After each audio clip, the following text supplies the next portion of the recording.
Welcome back to the War Room. In the last video we looked at two successful British attacks at Talana Hill and Ellenslacht. Here we're going to zoom in on the Boer defences in the second phase of the war on the other side of the country. This means that we're switching from the Natal front and that triangle north of the Tugela to the Cape Colony front further west. Here the Boers are besieging the diamond mining town of Kimberley.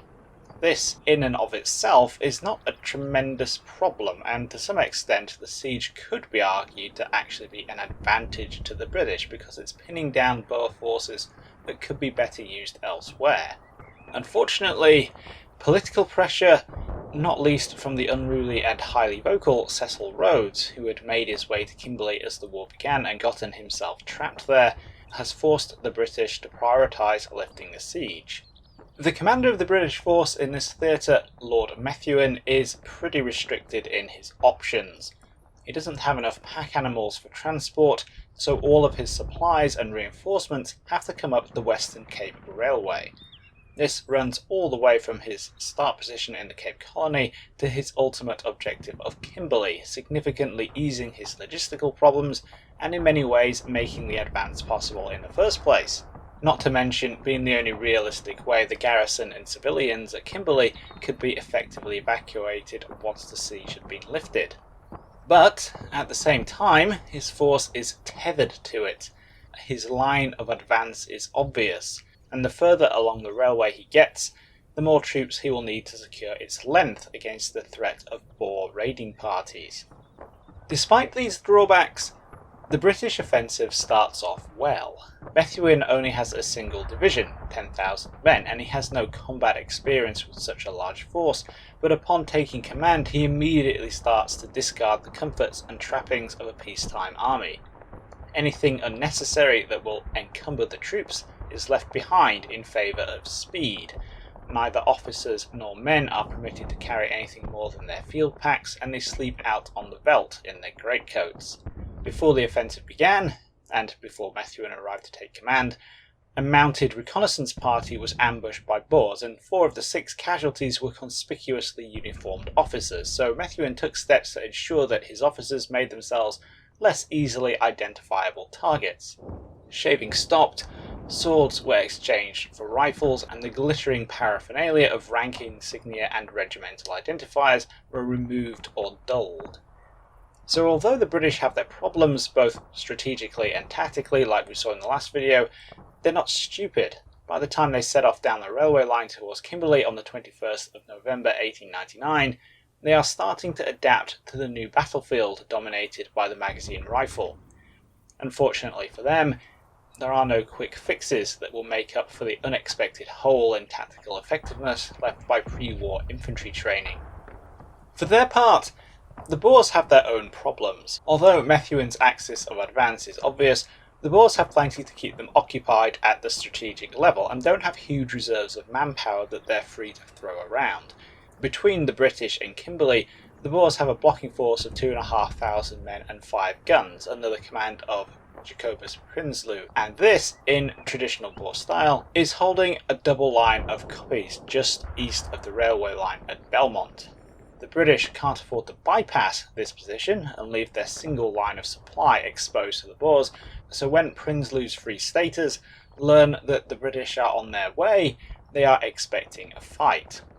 What they are not expecting is to wake up at dawn on the 23rd of November and discover 2 brigades of British infantry in extended order advancing on them from a distance of only a few hundred yards. Methuen's solution to the increased accuracy and volume of the Boers' rifle fire is to get his troops into assault positions with a night march and avoid covering the dangerous fire-swept veldt in broad daylight. This is pretty classic British colonial stuff, and it makes perfect sense. The Boers return fire, but although they succeed in driving the advancing brigades to the ground, soon the British artillery comes up and smothers their hilltop positions with shrapnel. This isn't tremendously effective in terms of producing casualties, but it gives the British infantry the impetus to continue the advance. Just like at Talana Hill and Ellenslacht, the Boers on the first line of hills refuse to hang around for the climactic bayonet charge, trickling down the back slope of the hills, mounting their ponies, and falling back to reinforce their second line. The next phase of the battle sees the British repeat their success, conducting bloody, but successful, frontal assaults under covering fire from artillery batteries dragged up to the top of the recently seized first line of hills. Again, the Boers refuse to let themselves be bayoneted and withdraw on their ponies. Methuen doesn't have enough cavalry to mount an effective pursuit, and rapid exploitation is out of the question, with his men having marched all night and fought all morning, but he's kicked the Boer blocking force further down the railway line. Although the night march didn't go entirely to plan, with some confusion amongst the attacking battalions, navigational errors and an imprecise knowledge of the Boers' exact dispositions, Methuen has only incurred about 300 casualties.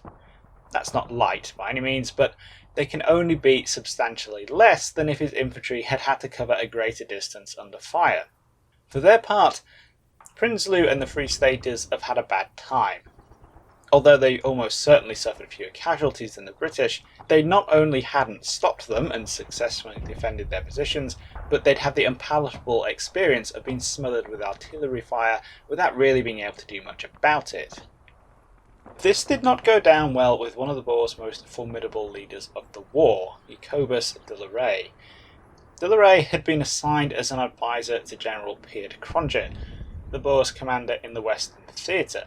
Cronje was up at Mafeking running the siege, and, seeing as though he and De la Rey did not get along very well, had sent his subordinate south to Kimberley to help delay the British advance. Arriving with his commando too late in the morning to make an impact on the Battle of Belmont, De la Rey refused to retreat as far as Prinsloo and took up a new position on the hills at Graspan. This was a very similar position to the one at Belmont, where the British were once again going to have to attack the Boers on their copies in order to secure the railway line. The British dutifully comply, though it's not like they had much choice, and at 06:30 on the morning of the 25th, the sangars and rifle pits of De la Rey's Boers come under fire from the British artillery, including some heavy naval guns. Once again, Methuen has closed the distance with a night march. It takes some time for the British infantry to come into action this time, though. The reason for this is that Methuen's reconnaissance has once again proved inadequate, despite the fact that he himself tagged along. Scouting effectively and accurately determining enemy strength and positions is difficult enough with inadequate maps and limited communications. Adding an enemy who understands the importance of not being seen to the mix, especially one who is capable of delivering accurate rifle fire at long ranges, and it's easy to see that the new tactical environment is not kind to mounted scouts in the open grasslands of South Africa. Methuen has gone into this battle believing that there are only a few hundred Boers on the hilltops, and his plan is to drive them off with artillery before riding them down with his limited cavalry, only committing his infantry if absolutely necessary. But De la Rey has reached out to Prinsloo for reinforcements, and there are over 2,000 Boers dug in and waiting at Graspan. By 0700, it's clear to Methuen that he has a much larger battle on his hands than he had expected, and that the Boers are going to have to be physically evicted. By 0900, he's organised a flank attack on the Boer position, having given time for the artillery to hammer them for much longer than they did at Belmont, in the hope that this will lead to weaker resistance in the final assault. It doesn't. Not only does the artillery again prove more impressive than effective, but the decentralised Boers are able to quickly react to the British threat on their left flank, and once again, the British infantry find themselves conducting a frontal assault. Worse, one of the units making this attack is the Naval Brigade, made up of Royal Marines and other Royal Navy personnel, who fail to advance in open extended order as instructed and lose almost half their strength, about 160 men, charging up the hillside. Again though, despite the casualties, the British infantry storm the koppies at Graspan, and again, despite killing some diehards and taking some prisoners at the top, their reward is to see the Boers escaping to the north on their ponies. Methuen's plan to cut them off with his cavalry is foiled when the advancing British horsemen come under fire from a Boer position on another kopje in depth before they can get stuck in. So Graspan fits into the template of British victories thus far into the war. They might own the ground at the end of the battle, but they've taken heavy casualties and the Boers have gotten away. For the Boers, they've got their hits in but ultimately lost more ground and taken more casualties. possibly more than the British this time, though as ever Boer casualty figures are not clear, and I'm a little dubious about whether the British casualty figures include the decimated naval brigade. Regardless, the Boers fall back again, where they are joined by Cronje, who has left a skeleton force investing Mafeking and comes south, bringing the total Boer force to maybe 3,500. More importantly though, De la Rey has come to some significant conclusions that are going to make the next battle very different. The British are now less than 30 miles away from Kimberley, and Methuen is expecting the Boers to be dug in on the koppies at Spitfontein or Magersfontein, just like they were dug in at Belmont and Graspan. Instead, they're digging in at the first obstacle the British are going to reach, the Modder River. De la Rey has brought 3 ideas up to the Modder with him. The first is that the Boers can nullify the physical and psychological effects of the British's superior artillery by avoiding obvious positions. Hilltops are easy targets, not only because they present an easy point of aim, but because they represent a confined target area. The British artillerymen can simply blast away in the knowledge that they're hitting something. Down by the banks of the Modder, hidden amongst the trees and the scrub and spread out along the line of the river, the Boers are not only hard to spot to begin with, but they're so dispersed that the British will have to spot and engage several distinct targets at the same time to be effective. The second concept is that of the Boers maximising the effectiveness of their rifles. Slight rises in the ground on either side of the riverbanks allow the Boers to build some positions with multiple lines of trenches, increasing the number of Mausers on line, but De la Rey's main emphasis is on holding fire until the last moment. Long-range, massed rifle fire might be good at forcing the British to go to ground, but it's not stopping them winning battles. They're getting closer and closer to Kimberley, and they outnumber the Boers on this front by a significant margin, so De la Rey wants to inflict maximum casualties. He wants to punish the British so much they won't be able to continue advancing up the railway line. And to do this, he wants the Boer commandos to hold their fire until the British infantry is so close that every bullet will find its mark, where they will become pinned down at much closer, more dangerous range, and where they will be unable to extricate themselves without suffering even more casualties. Finally, De la Rey has now seen Prinsloo's Free Staters flee from 2 battles. Fighting from the hilltops means that the Boers' ponies are tethered at the bottom of the reverse slope, and if things are looking bleak or the British are getting too close, the commandos can very easily disappear over the crest of the hill, mount up and run away.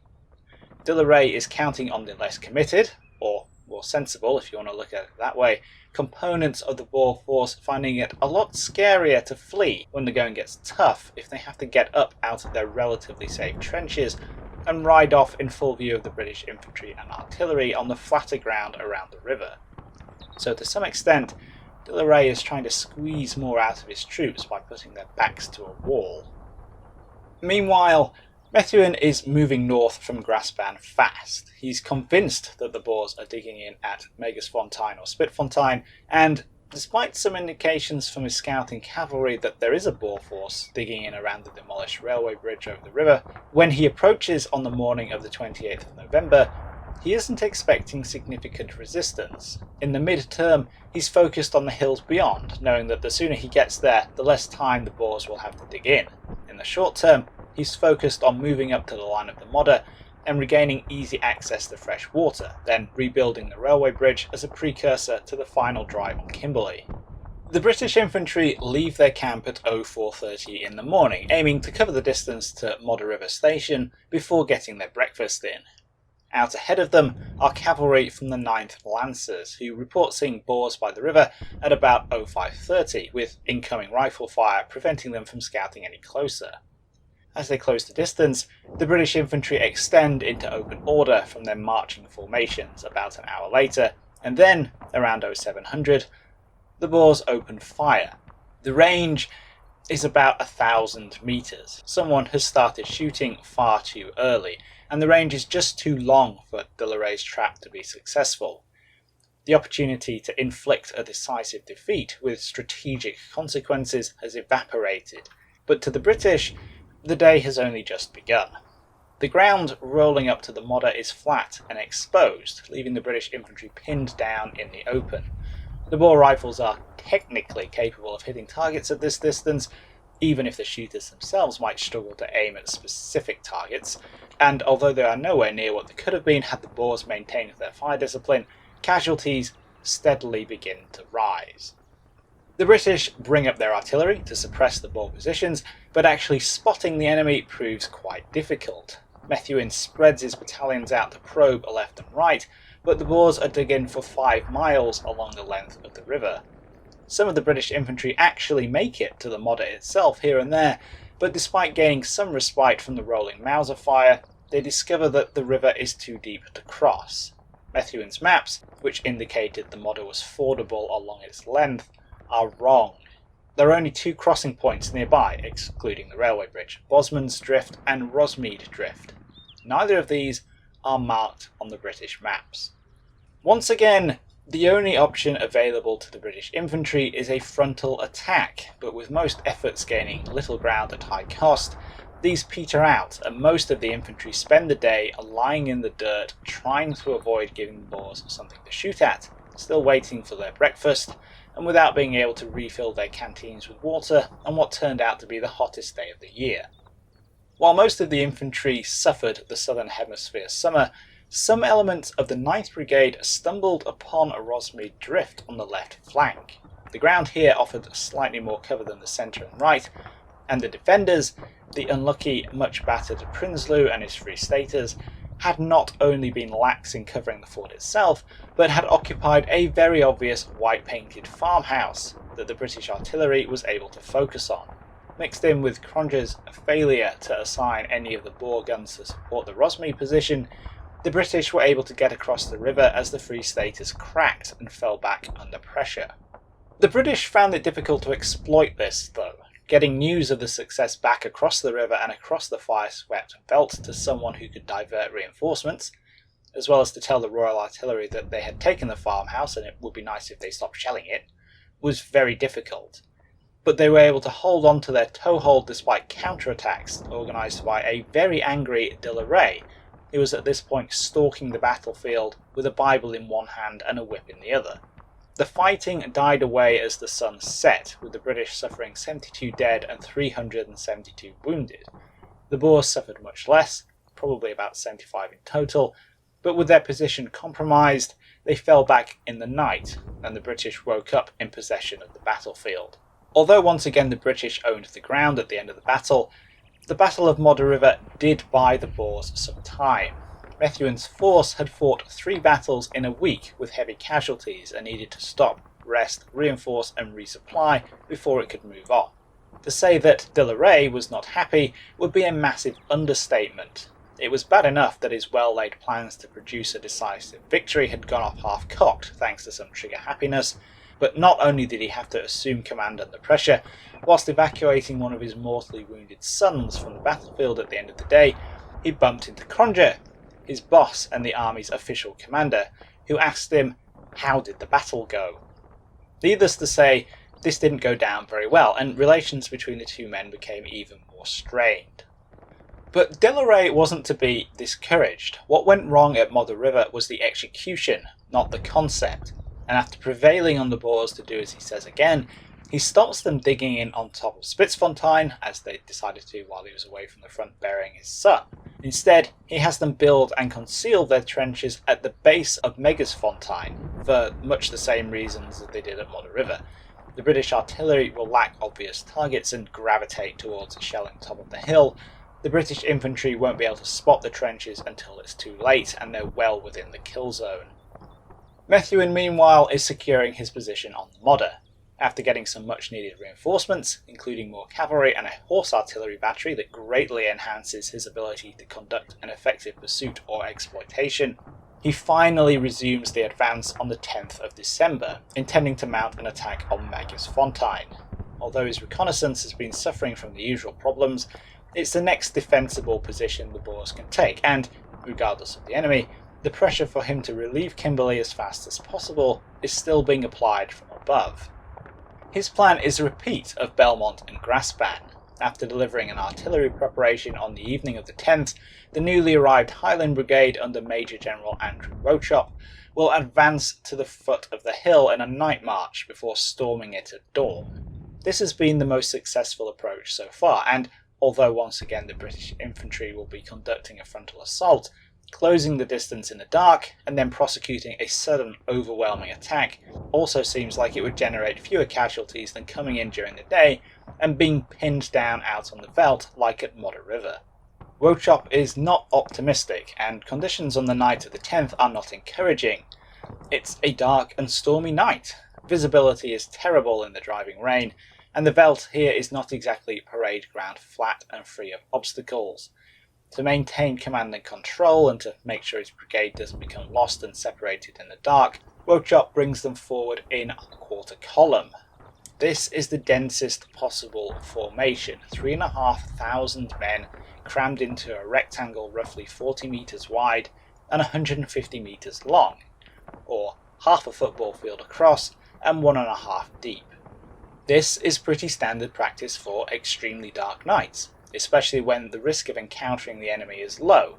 The intention is to use this formation to get close and then open up into extended order to actually fight the battle in. Stumbling across the veldt, struggling over wire fences and rocks, walking into trees and through bushes, the Highland Brigade falls behind schedule and is just about reaching its jumping off point at the base of the hill at morning twilight. Major Benson, who has been navigating the column, turns to Wauchope and says, "This is as far as it is safe to go, sir, in mass." To which Wauchope replies, "I'm afraid my men will lose direction. I think we will go a little further." This might have been a reasonable decision if the Boers were waiting for them on top of Magersfontein, but they're not. Well alert to the closing British infantry, they wait in their well-concealed trench until the British are only a few hundred metres away. The Highland Brigade disintegrates as the Boers open fire. It's not only impossible to miss 3,500 men in quarter column at such short range, but with high-powered modern rifles, each shot is capable of zipping through several men. Absolute chaos reigns in the British ranks. Almost everyone in the front of the column becomes a casualty, including Wauchope, and different components of the brigade variously run, take cover, or attempt to charge the Boer trench, only to be caught in the barbed wire obstacle the Boers have strung in front of them. Some progress is made as the Highland Brigade extends its attack to the left and right, and in a few places they get into the Boer trenches, but the improving light puts an end to any movement with a hail of Mauser fire, and redeploying Boers reclaim their positions. The British have taken over 700 casualties in the first few minutes of the battle, and from here on out, events run very much the same way as the Modder River. Methuen brings more artillery up, feeds more troops in, and attempts to work the flanks, but unlike the previous battles, the Boers refuse to buckle under the pressure. Instead, after lying in the sun under enemy fire without water for hours and hours, it's the Highland Brigade that breaks first, suffering another crop of casualties as they stand up and run. It's not clear if they simply reached their limits, or a trickle of infantry being reoriented by their officers turned into a flood, but either way, they weren't exactly in a tenable position. The British withdraw back to the Modder River with about 1,000 casualties in total, and aren't going to be resuming the advance anytime soon.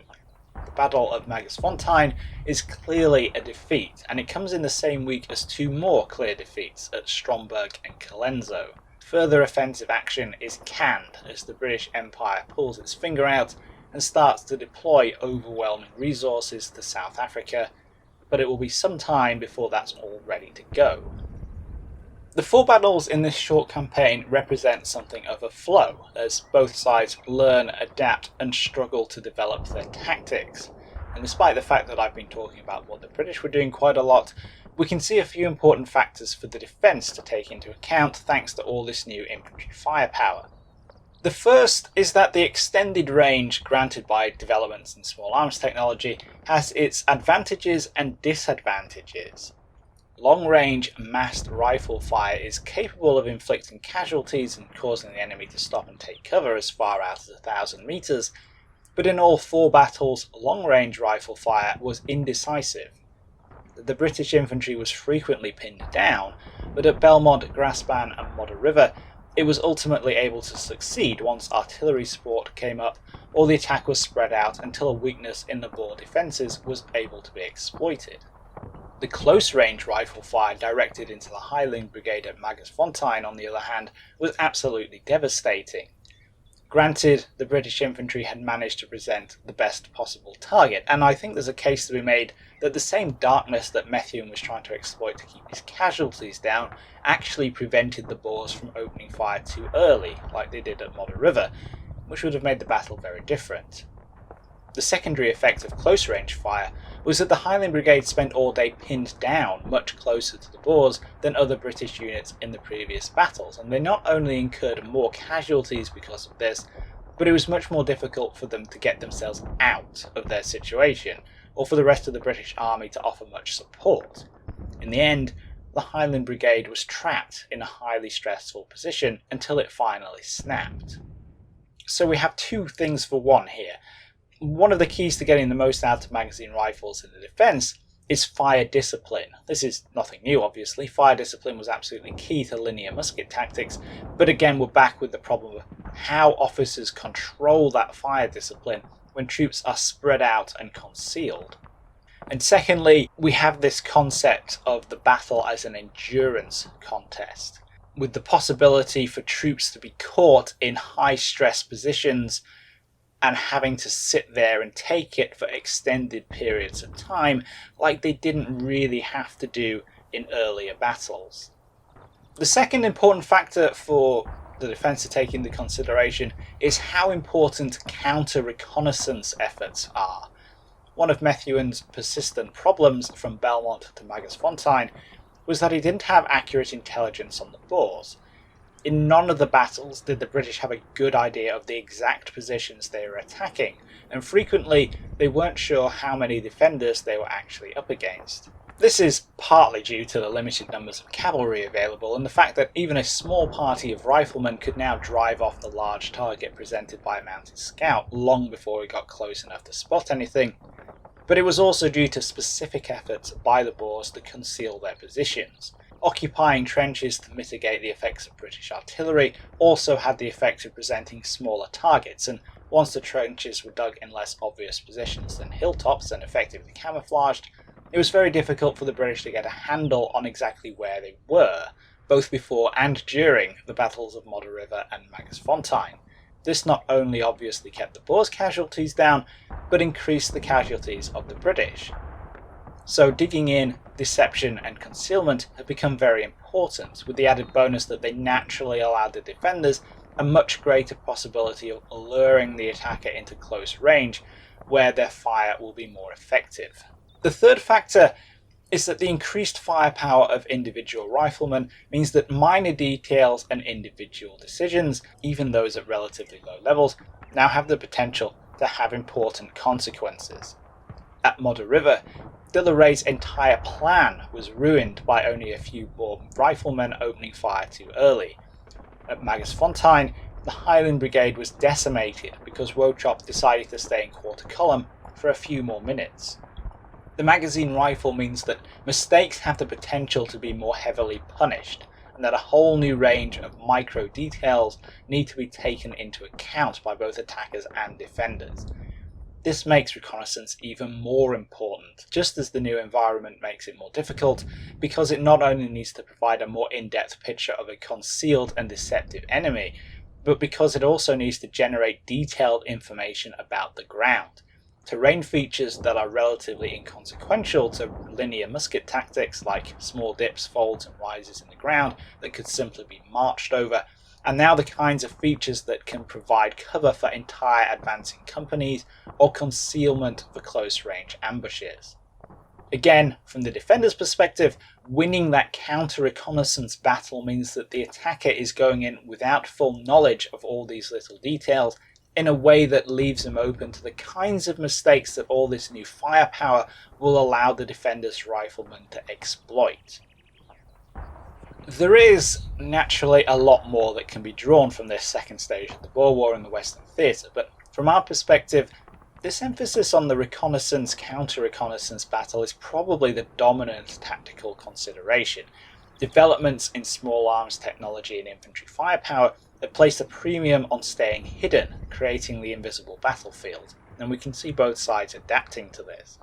At Belmont and Graspan, the Boers occupied obvious positions and failed to detect the British infantry's overnight advances, leading to their eventual eviction from both positions. At Modder River, it was the British who failed to accurately judge the strength of the enemy and his intention to fight that created the stalemate that almost lost them the battle. Conversely, the Boers at Rosmead Drift had exposed themselves to British artillery by holding the obvious target of a farmhouse and failed to adequately cover the dead ground to their front, allowing the British to exploit across the river and precipitate the Boers' withdrawal. Finally, at Magersfontein, the British were prevented from conducting effective reconnaissance, resulting in an inaccurate picture of the Boer positions that led directly to the Highland Brigade almost literally stumbling into the Boer trenches. The Boers, forewarned this time by alarm wires and sentries, were ready, waiting, and able to stop and decisively punish the British advance. At this stage in the development of modern infantry tactics, it is to some extent a competition of incompetence. In all four battles, it was the side with the least worst idea of what was going on that lost. But that's going to change as time goes on, and by the middle of the First World War, the lesson has been hammered home and everyone has adapted to it. That is it for this episode of The War Room, which has spiralled quite significantly in scope and size from my original intention, but well done to anybody who's still listening. I'm not 100% where to go next. We might take a look at the First World War or go to Basil Liddell Hart's 1920 lecture on infantry tactics with this concept of the man in the dark. I'm not sure, but regardless, hope you guys enjoyed this aborted trip to Kimberley, and I'll catch you in the next video.